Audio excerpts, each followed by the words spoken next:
Jangan lupa, beberapa survei, termasuk survei kami sendiri, itu kan menanyakan, di antara tokoh publik berikut ini, manakah yang paling ibu bapak saudara dengar ketika memutuskan pilihan?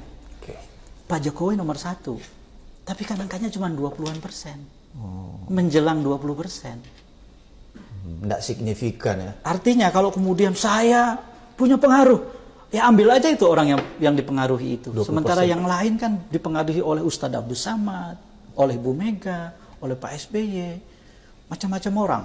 Oke, saya kunci. Berarti pengaruh presiden cuma 20% ya? Kira-kira begitu kalau saya baca survei-survei itu ya. Sekitar 20-an% lah gitu ya. Dan itu masuk akal. Karena orang harus membedakan berapa orang yang puas, berapa persen yang puas, berapa persen yang mendengar dan menimbang suara pemimpin. Itu dua hal yang berbeda.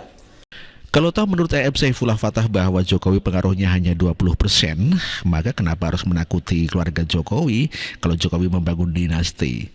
Harusnya kalau toh memang hanya 20% pengaruh Jokowi, yang lainnya ada SBY, Megawati, ada Ustadz dan sebagainya, maka seharusnya tidak usah takut dengan politik dinasti Jokowi. Tapi kenapa mereka ketakutan dengan keluarga Jokowi, mengatakan politik dinasti lah, inilah, itulah. Seharusnya kalau mereka yakin kalau Jokowi hanya 20%, ya tidak usah takut.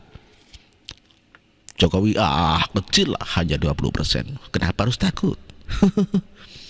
Pak Jokowi ini adalah anak kandung dari proses politik yang transparan. Jangan berpura-pura dia bekerja dalam keadaan tertutup. Nggak bisa. Tidak benar itu kalau ada orang mengatakan bahwa bukan dinasti kalau dipilih rakyat. Dengan kekuasaan saya, otoritas saya, memaksakan keluarga saya untuk lolos seleksi dan menghancurkan peluang orang lain yang lebih kompeten, yang lebih punya integritas. Maka sebetulnya saya membangun dinasti. Presiden nanti mengatakan, oh Gibran sudah mau nulis surat nonaktif sebagai anak saya gitu. Nggak bisa. Apalagi kalau melibatkan MK. Sampai kemudian MK harus membuat keputusan yang membuat orang-orang yang menurut aturan yang ada tidak memenuhi syarat, tidak eligible, akhirnya eligible.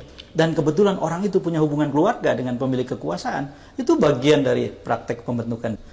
Jangan lupa, beberapa survei, termasuk survei kami sendiri, itu kan menanyakan, di antara tokoh publik berikut ini, manakah yang paling ibu bapak saudara dengar ketika memutuskan pilihan? Pak Jokowi nomor 1, tapi kan angkanya cuma 20-an%, menjelang 20%. Tidak signifikan ya. Artinya kalau kemudian saya punya pengaruh, ya ambil aja itu orang yang dipengaruhi itu. 20%. Sementara yang lain kan dipengaruhi oleh Ustadz Abdul Samad, oleh Bu Mega, oleh Pak SBY, macam-macam orang. Oke, saya kunci. Berarti pengaruh presiden cuma 20% ya? Kira-kira begitu kalau saya baca survei-survei itu ya. Sekitar 20-an% lah gitu ya. Dan itu masuk akal.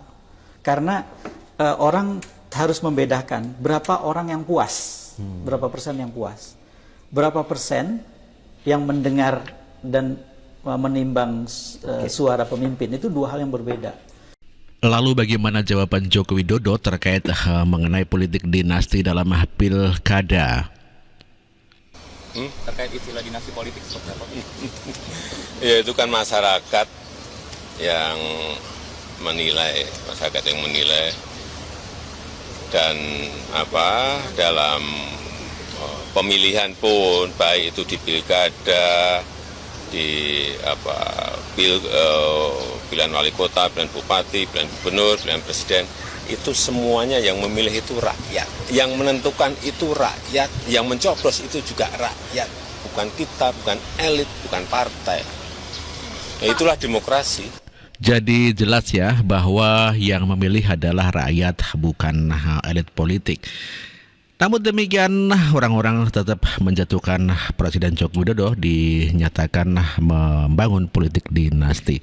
Sebetulnya SBY juga pernah ya mencalonkan anaknya, memaksakan, bahkan masih bertugas militer, disuruh pulang, diminta untuk nyalon gubernur di DKI Jakarta. Namun demikian ternyata kalah melawan Anies Baswedan. Dan bahkan dengan Ahok pun AHY kalah. Namun demikian tidak menyerang masyarakat ya mengenai kalau SBY melakukan politik dinasti. Padahal sebetulnya itu adalah anak kandung yang memang dipastikan memaksa karena anaknya juga nangis ya. AHY waktu itu nangis harus melepaskan jabatan di militernya. Itulah dinasti. Demikian juga dengan Megawati Soekarno Putri yang bapaknya adalah seorang presiden dan dia nyalon atau menjadi presiden dengan Gus Dur ya. Namun demikian masyarakat tidak pernah mengatakan ataupun mencelah dengan politik dinasti. Demikian juga Puan dijadikan ketua DPR, itu juga tidak politik dinasti. Namun demikian apabila Pak Jokowi kok dikatakan politik dinasti, itu karena memang orang-orang sebetulnya ketakutan dengan keluarga Joko Widodo. Dikarenakan banyak pundi-pundi ekonomi yang dibatasi oleh keluarga atau Presiden Jokowi dengan kebijakannya seperti membubarkan Petral dan lain sebagainya. Begitu Mas. Ya, penyerangan terhadap politik dinasti yang dilakukan kepada keluarga Jokowi ini sungguh ya merupakan tuduhan yang ambigu di mana Megawati bapaknya adalah seorang presiden dan juga Kaisang juga bapaknya seorang presiden. Anaknya sama-sama menjadi ketua partai. Namun demikian kenapa keluarga Jokowi yang diserang? Bapaknya sama-sama presiden, anaknya sama-sama ketua partai. Tapi yang dihina dan disebut politik dinasti hanyalah Jokowi dan Kaisang. Wow, politik memang kejam. Politik memang kejam. Ya, kalau untuk menghancurkan seseorang, ya seperti itulah. Yang satu diamankan, yang satu dijatuhkan karena tidak sesuai dengan harapan ataupun kepentingan politik mereka. Karena keberhasilan Presiden Joko Widodo di dalam memimpin negara Indonesia, maka anaknya diharapkan juga mampu membangun bangsa Indonesia. Makanya rame-rame mengusung anak-anak Jokowi di dalam pilkada ataupun di dalam pilpres. Berbeda dengan Susilo Bambang Yudhoyono yang mengajukan anaknya sendiri, bahkan memaksakan sendiri untuk menjadi gubernur di DKI Jakarta. Namun demikian karena bapaknya kurang berpengaruh dan mungkin dikata gagal di dalam memimpin negara Indonesia, maka pengaruh SBY pun luntur dan akhirnya AHY kalah. Keluarga Jokowi sedang membangun politik dinasti di Indonesia? Masa sih? Presiden Jokowi telah membangun dinasti politik melalui anaknya, yaitu Gibran yang menjadi wali kota Solo dan Kaisang yang diisukan akan menyusul. Ada juga menantunya Jokowi yang menjadi wali kota Medan. Politik dinasti dapat diartikan sebagai proses pewarisan kekuasaan tokoh politik terhadap terah atau keturunannya. Ya, mirip-mirip lah kayak negara dengan bentuk kerajaan. Melalui beberapa referensi yang ada, diketahui praktik politik dinasti Jokowi ini dilakukan melalui mekanisme perekrutan partai.